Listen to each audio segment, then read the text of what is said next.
Okay, so hey everyone. I feel like I need to drink some water. Give me 1 second.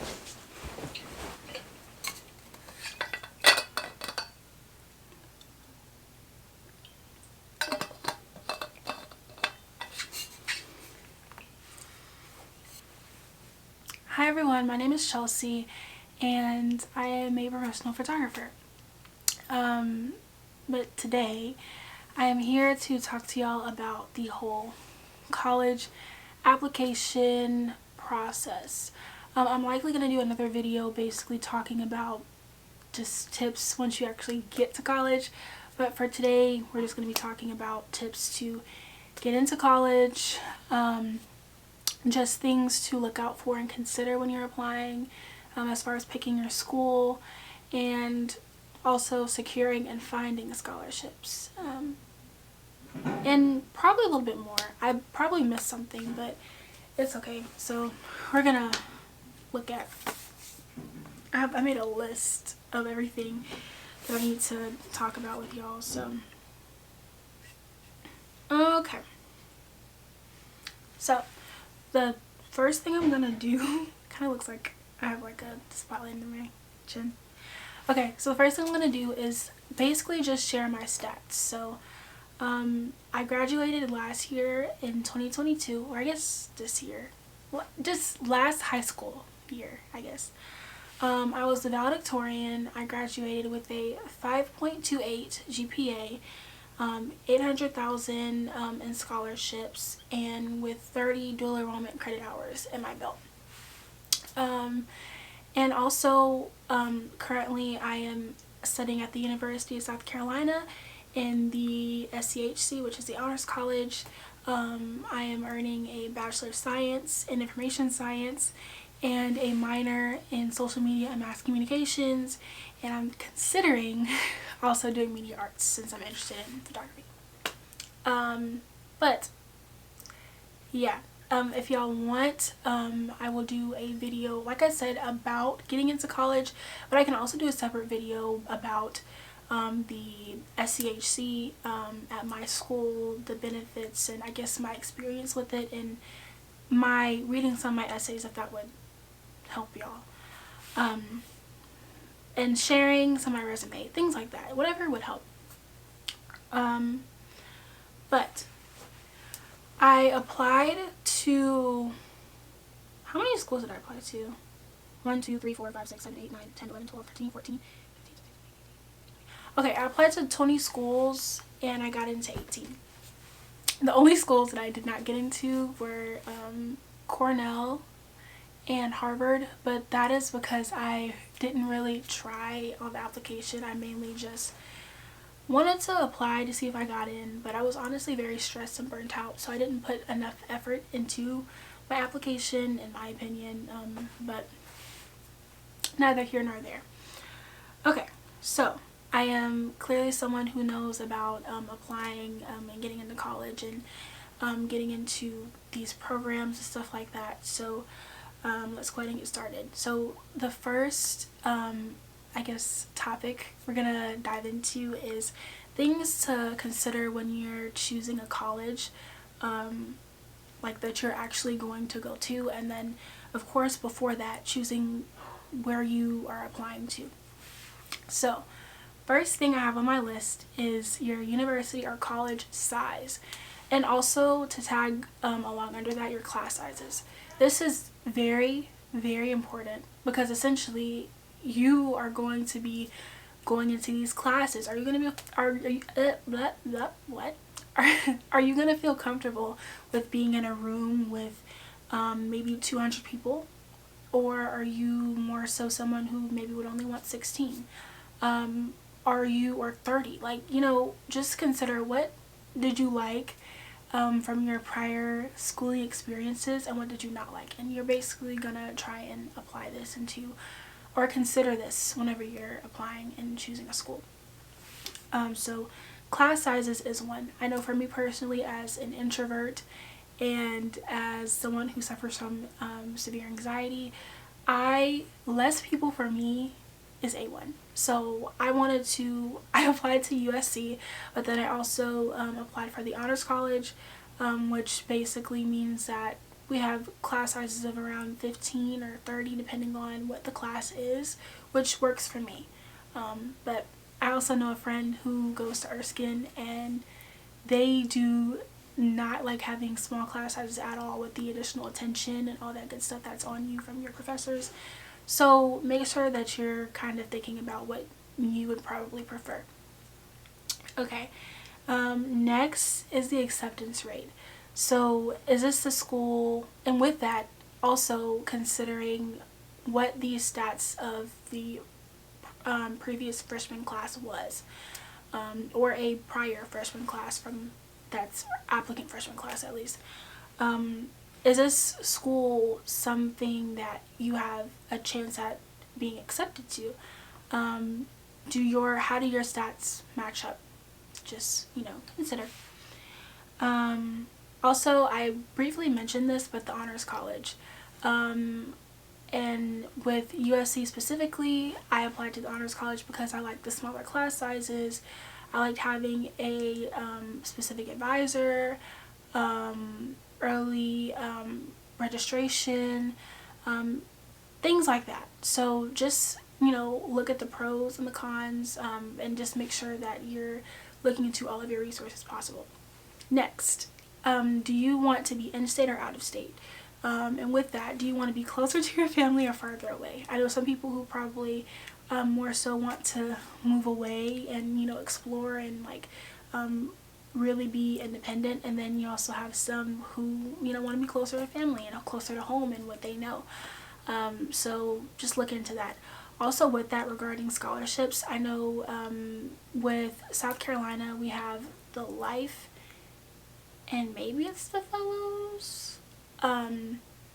But with those scholarships that are specifically for people who are going to college in that state based off of where you live, just consider that as far as you potentially losing out on money if you go out of state. Next, do the dorms and facilities look acceptable to your standards? Just think about this. You are spending money. Your hard-earned tuition dollars are going towards these facilities, and is this college, is this school, does it just look like something you'd be interested in, staying there? Because you're going to be on campus, or maybe you're staying off campus, but you're going to be at this school or university for a while. So just, obviously, you can transfer, but it's just does it look nice to you? Is it acceptable to your standards? Next, I'm not really going to go much into this, but just consider whether or not you want to, if you'd rather go to a PWI or an HBCU. There are pros and cons to that, but I know for me, I was offered more money from PWIs, and so I ended up going to a PWI. But with HBCUs, it's often a sense of community within minorities, and just that sense of kinship is something that is very, it could be something that you're very interested in. So, and with that, please also consider the minority population. Let's say, for me personally, with the HBCUs that I went to, I felt like I was not offered enough money. And so I ended up going to USC, and with that, the minority population at USC is pretty good.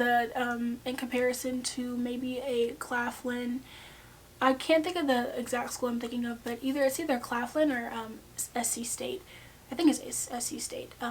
But the size of, or the amount of people who are in the same race or ethnicity as me is the same amount as the whole population at one of those schools. So Okay, so hey y'all, I'm currently editing and my voice sounds really weird because I think I have allergies coming on. But I went back and I did some research, because if I say something, I'm gonna double check it and make sure it's correct, of course.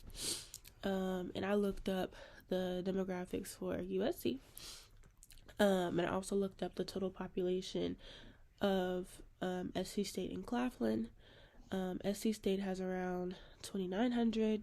Claflin has around 2,000 of their population, and so at USC, the population of African Americans is, well, African Americans only. I was looking at specifically since we're mainly talking about an HBCU, so just keep that in mind. The population of African Americans at USC is 10.2%, and then I multiplied it by the total number of undergraduate students, and that got me almost 2,800. So just keep that in mind. Just consider if you're leaning towards going to PWI, okay, if you go, are you gonna feel isolated, or are you gonna still have that sense of community? Next, campus life. Is this environment something that you feel comfortable in? Is it safe? Just look into it. Go if you would like. I didn't go to any campus tours or college tours, but I do think that it's a good idea. Consider it, especially if some of these places you're applying to are closer to you and in reach. I say go, try it out. It'll give you great insight on the environment, and you'll not only be able to talk to, the actual tour guide, but you can talk to like actual people actual students on the campus. Sorry, I had a brain fart. And just get their opinion on it, see their experience. Please consider the overall cost. I know for me, on my iPad, I was sitting there and looking at costs, writing down numbers, seeing where I would be at, and how much I would owe for the whole year. Definitely look into it. I know that sorry, I just kicked my tripod. I feel like once you actually are about to go and you see that bill hit, that's when you really, it sinks in, where it's like college is expensive, y'all, so just consider it. I don't think that the cost should be the overall, the main factor, but I do think that it is something that is very important for you to consider. Next, I do think that something that I don't think it's an extremely important thing. I think it can be for some, but it was not necessarily for me. And that is the majors that are offered at your prospective school. So what I mean by that is, and I know, for example, my boyfriend is interested in mechatronics. That specific major is not offered at a lot of schools. It's very rare for you to see. So I think it is something that should be considered, and you should definitely apply to those places that have the majors that are offered to you. But just please consider the fact that you may end up changing your major, and are you still going to be happy with the school that you chose if you change your major? Just have it be like maybe a top 10 consideration and not like a top 5. You know what I mean? Does the school have pretty good resources that they're offering to the students? Are they giving you the support academically, mentally? Like USC has counseling services. They have a career center that you can even use after you graduate. So just look into the different programs offered. And so now we're going to move into the importance of securing scholarships, and then we're going to get into some ways of finding scholarships. So it's important to find scholarships because obviously if you have to pay like $30,000 for school, like who wants to pay that? I mean, college is expensive. So just even if it's like $1, anything that can take your bill down, just take that as a blessing. Apply, please. And honestly, I know from my experience after actually being in college, it can kind of be hard to find more scholarships that you are applicable for once you're already in college. I think that there are probably those who are in graduate school and those who are actually incoming freshmen is probably the easiest. I think that there are still there are obviously different options for you, but you're just gonna have to dig a little deeper. So here are some different ways of finding some scholarships. Y'all, I know that I see TikToks where it's like, okay, like the guidance counselors don't really do much, but they do have some resources that could definitely be helpful. So please talk to your guidance counselors, your teachers, and if you're already in college, talk to your advisors about, you know, different scholarship opportunities, also internships as well, but that can be offered to you. Next, look on your high school website. It's honestly, I feel like this is something that is kind of overlooked, but they have scholarships and things like that on high school websites. And also look on other high schools' websites. Please, they have things out there. They have it out there, like literally for you to see. And usually, it's not only something that is only for that specific school. There are options that you can apply to. And if you're already in college, this is also important to look on your university's website or your college's website. Look at the scholarships, and then also as far as for your majors, college or school, like I am in the School of Information and Communications, they have scholarships listed on the website that you can apply to if you're an incoming freshman or if you're a current student. So please keep that in mind. Also, think about accepting loans. Or if it's something, actually, I shouldn't say think about. If you're already thinking about accepting loans, please know the difference between the two loans. They have subsidized and unsubsidized.